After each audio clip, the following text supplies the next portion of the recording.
নবাব সিরাজদৌল্লা যখন মির্জাফরের প্রাসাদে বন্দী ছিলেন, সেই সময় বিহারের পাটনা এবং বাংলাদেশের ঢাকা থেকে 17 জন এসেছিলেন নবাব সিরাজদৌল্লার সঙ্গে দেখা করতে।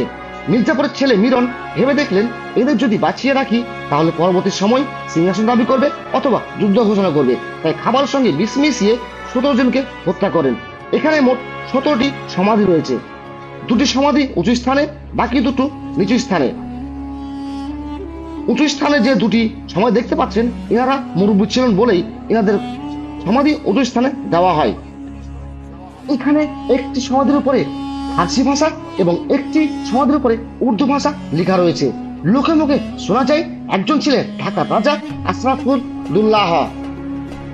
মুর্শিদাবাদ জেলার খোশবাগে অবস্থিত নবাবী সমাধি স্থল ঘুরে দেখাবো এবং প্রতিটা সমাধি স্থলের ইতিহাস আপনাদের সামনে বর্ণনা দেব এবং তুলে ধরব।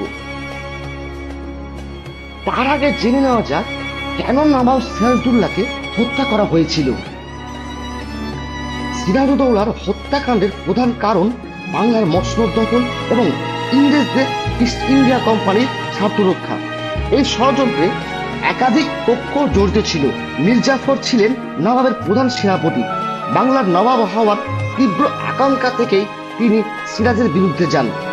ইংরেজরা এমন একজনকে বাংলার নবাব করতে চেয়েছিলেন যিনি তাদের বাণিজ্যিক ও রাজনৈতিক স্বার্থ রক্ষা করবেন, অর্থাৎ পুতুল নবাব হবেন। জগৎ শেঠ, রায়দুর্লভ, উমির চাঁদ এবং সিরাজের মাসি ঘসিতি বেগম এই ষড়যন্ত্রের সঙ্গে লিপ্ত ছিলেন। ষড়যন্ত্রের ফলেই 1757 সালের 23 জুন পলাশী যুদ্ধ সংঘটিত হয়।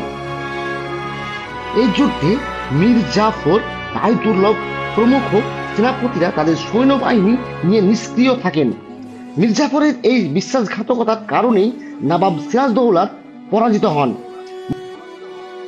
পলাশী যুদ্ধে পরাজিত হয়ে সিরাজদৌল্লা মুর্শিদাবাদ থেকে পালিয়ে যান, কিন্তু পরে ধরা পড়ে যান। নবাব সিরাজদৌল্লাকে বন্দী করে মুর্শিদাবাদে ফিরিয়ে আনা হয়। তখন মির্জাফর পুত্র মিরন এই হত্যাকাণ্ডের ঘটনার মূল পরিকল্পনা করেন। মির্জাফর ভয় পেয়েছিলেন যে সিরাজদৌল্লা বেঁচে থাকলে তিনি আবার অনুগতদের সহায়তায় ক্ষমতা ফিরে পাওয়ার চেষ্টা করতে পারেন। মির্জাফরের ছেলে মিরনের আদেশে মোহাম্মদী বেগ নামক এক ব্যক্তি 2 জুলাই 1757 সালে সিরাজদৌল্লাকে নির্মমভাবে হত্যা করেন এবং পরের দিন খোশবাগ সমাধিস্থলে সমাহিত করা হয়।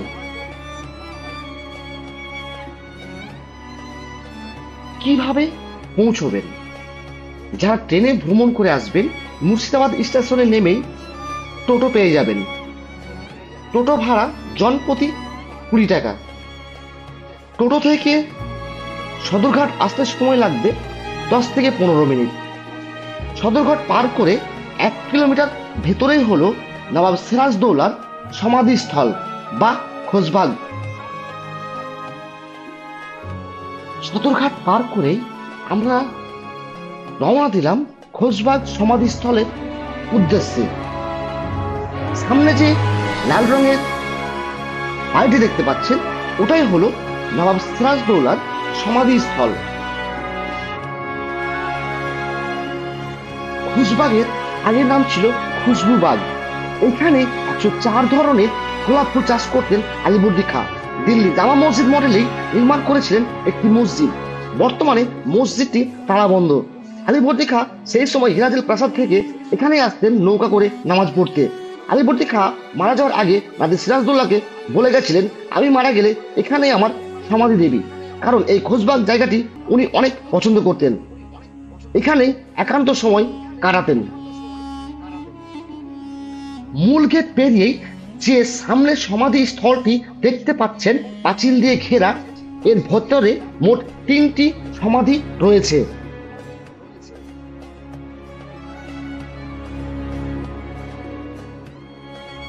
সামনে যে সমাধিটা দেখতে পাচ্ছেন, এটি হলো নবাব সিরাজদৌল্লার নানী ফারফুন্নেসা বেগমের সমাধি।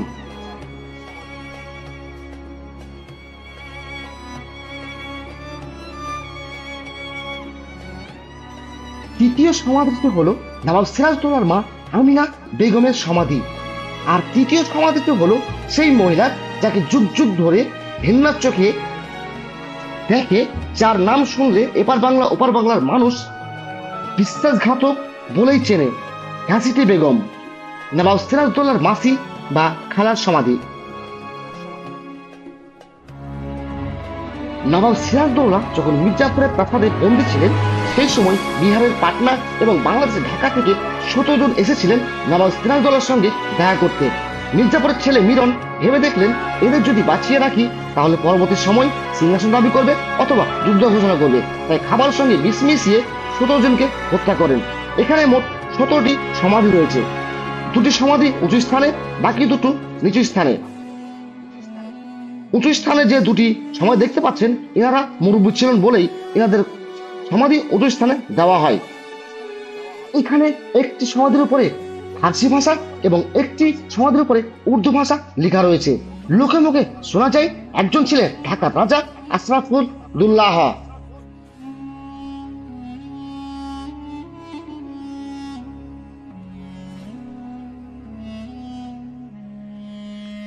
ব্রিটিশরা টাঙ্কা পিটিয়ে ঘোষণা করেছিলেন যে নবাব সিরাজদৌল্লাকে ধরিয়ে দেবেন তাকে 1001 টাকা সোনার মুদ্রা পুরস্কার দেওয়া হবে।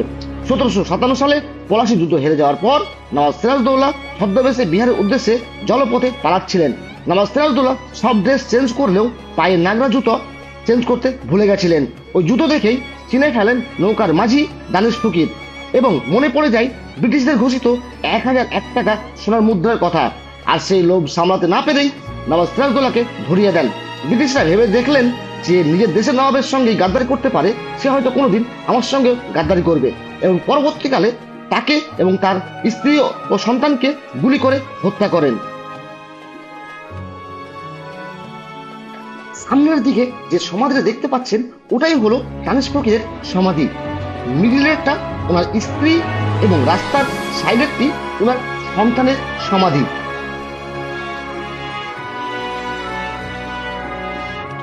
আমি এবার সেই সমাধিস্থলে প্রবেশ করব যেখানে চিরনিদ্রায় সাহিত্য রয়েছেন বাংলা, বিহার, উড়িষ্যার শেষ স্বাধীন নবাব নবাব সিরাজদৌল্লা। সমাধির সামনে যে সাদা মার্বেলের শিলালিপি দেখতে পাচ্ছেন, এটাই শেষ স্বাধীন নবাব সিরাজদৌল্লার সমাধি। 1757 সালের 2 জুলাই মির্জাপুরের ছেলে মিরনের আদেশে মোহাম্মদ বেগ নামের এক সৈন্য নবাব সিরাজদৌল্লাকে পিছন থেকে ছুরা মেরে বডিটাকে টুকরো টুকরো করে হত্যা করেন রাতের অন্ধকারে। পরবর্তী সময়ে বডিটাকে সেলাই করে হাতির পিঠে চাপিয়ে পুরো মুর্শিদাবাদ ঘুরিয়ে খোশবাগে সমাধি স্থলে নিয়ে সমাধিত করেন। পাশের সমাধিটি হলো পালিত ভাই মির্জা মেহেদি। মির্জাপুরের ছেলে মিরন চিৎ করে ফেলে বুকের ওপর হাতে চাপিয়ে হত্যা করে ছিলেন। বয়স ছিল 12 বছর।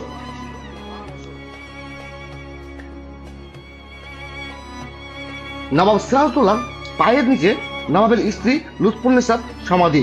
নবাব সিরাজদৌল্লার মৃত্যুর খবর শুনে পাগল হয়ে গেছিলেন স্ত্রী লুৎফুন্নেসা বেগম। সকাল সন্ধ্যায় নবাব সিরাজদৌল্লার সমাধিস্থলে ধূপকাঠি ধরাতেন এবং কোরআন তেলাওয়াত করতেন। মারা যাওয়ার আগে জানিয়ে গেছিলেন মারা যাওয়ার পূর্বে তাহার স্বামী নবাব সিরাজদৌল্লার পায়ের নিচে সমাধিত করা হয়।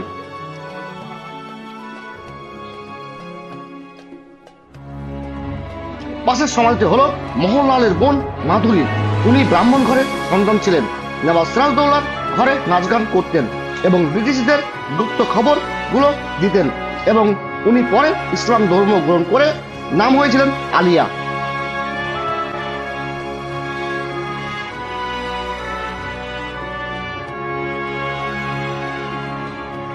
এখন যে সমাধি দেখতে পাচ্ছেন এটি নবাব সিরাজদৌল্লার নানা বা দাদু আলীবর্দী খাঁ এর সমাধি। বাংলার ইতিহাসে এমন এক নবাব ছিলেন যিনি শক্ত হাতে রাজ্য শাসন করেও মানুষের হৃদয়ে জায়গা করে নিয়েছিলেন। তিনি নবাব আলীবর্দী খাঁ। 1671 সালে জন্ম আর 1740 সালে গিরিয়ার যুদ্ধে সরফরাজ খাঁকে পরাজিত করে তিনি হয়ে ওঠেন বাংলার নবাব। তার সময়ে বাংলার মাটিতে শুরু হয় ভয়ঙ্কর মারাঠা আক্রমণ, কিন্তু আলীবর্দী খাঁ অদম্য সাহসের রাজ্য রক্ষা করেন। তিনি ছিলেন ন্যায়পরায়ণ, ধার্মিক এবং সংস্কৃতি প্রেমী শাসক। মুর্শিদাবাদ তিনি বানিয়েছিলেন রাজকীয় ঐশ্বর্যের কেন্দ্র। 1756 সালে মৃত্যুবরণ করেন। আলিবর্দী খায়ের আইন নিচে যে সমাধি দেখতে পাচ্ছেন, এটি হলো নবাব সিরাজদৌল্লার 5 বছরের মেয়ে উম্মতি জোহরার, যাকে মির্জাপুরের ছেলে মিলন গঙ্গার জলে ডুবিয়ে হত্যা করেছিলেন। যদি ভিডিওটি ভালো লাগে অবশ্যই চ্যানেলটিকে সাবস্ক্রাইব করবেন।